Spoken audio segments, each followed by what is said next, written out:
జిల్లా తిరువూరు నియోజకవర్గంలో విష జ్వరాలు వణికిస్తున్నాయి. ప్రధానంగా ఏకొండూరు మండలంలో పెద్ద ఎత్తున గ్రామస్తులు జ్వరాల పడుతూ ఉండడం ఆందోళన రేపుతోంది.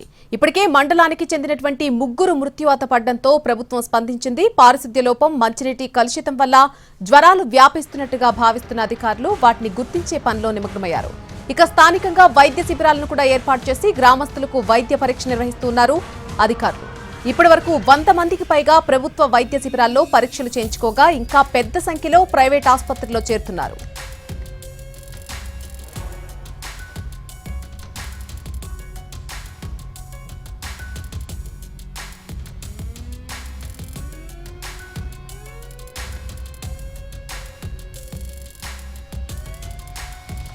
పల్లెల్లో వైద్య శిబిరాల ఏర్పాటుకు సంబంధించి మరిన్ని వివరాలు మా ప్రతినిధి శ్రీకాంత్ అందిస్తారు.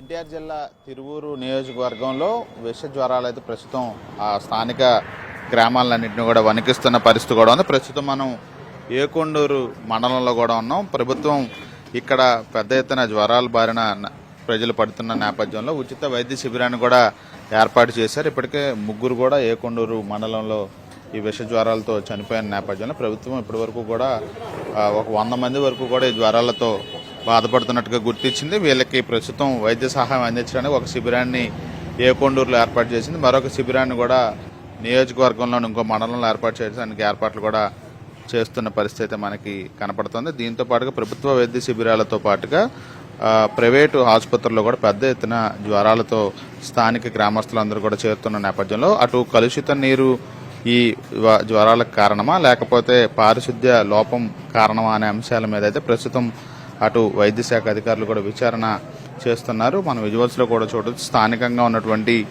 గ్రామస్తులు ఈ ఉచిత వైద్య శిబిరానికి వచ్చి ప్రస్తుతం వైద్య చికిత్స అయితే తీసుకుంటున్న పరిస్థితి కూడా ఉంది. ప్రస్తుతానికి వైద్య పరీక్షలతో పాటుగా మందులను కూడా అందిస్తున్నారు.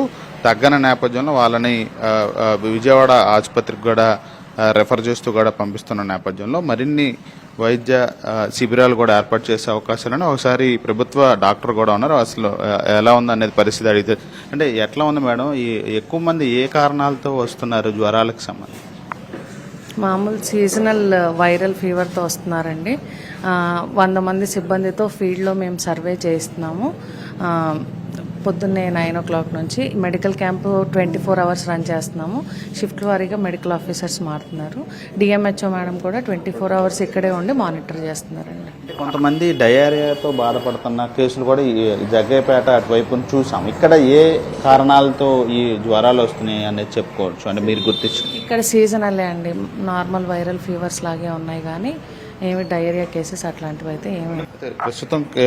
ప్రస్తుతం నమోదవుతున్న కేసులు అయితే మొత్తం వైరల్ ఫీవర్లుగా, సీజనల్ ఫీవర్లుగా అయితే గుర్తించినట్టుగా అయితే వైద్యులు చెప్తున్నారు. పూర్తి స్థాయిలో 100 మంది సిబ్బంది ఫీల్డ్లో అయితే ఈ జ్వరాలు ప్రబలుతున్న గ్రామాల్లో అయితే సర్వేలు చేయడంతో పాటుగా వైద్య సహాయం అందించడానికి ఏర్పాట్లు చేశాం. 24 గంటలు కూడా వైద్య శిబిరం అందుబాటులో ఉంటుంది. పూర్తి స్థాయిలో వైద్య చికిత్సతో పాటుగా మందులను కూడా అందించడానికి ఏర్పాట్లు చేశామని ప్రభుత్వం చెప్తుంది. పెరుగుతున్న ఈ జ్వరాలకు సంబంధించిన కేసులతో అయితే స్థానిక గ్రామస్తులు అయితే ఆందోళన వ్యక్తం చేస్తున్న పరిస్థితి అయితే కనబడుతుంది.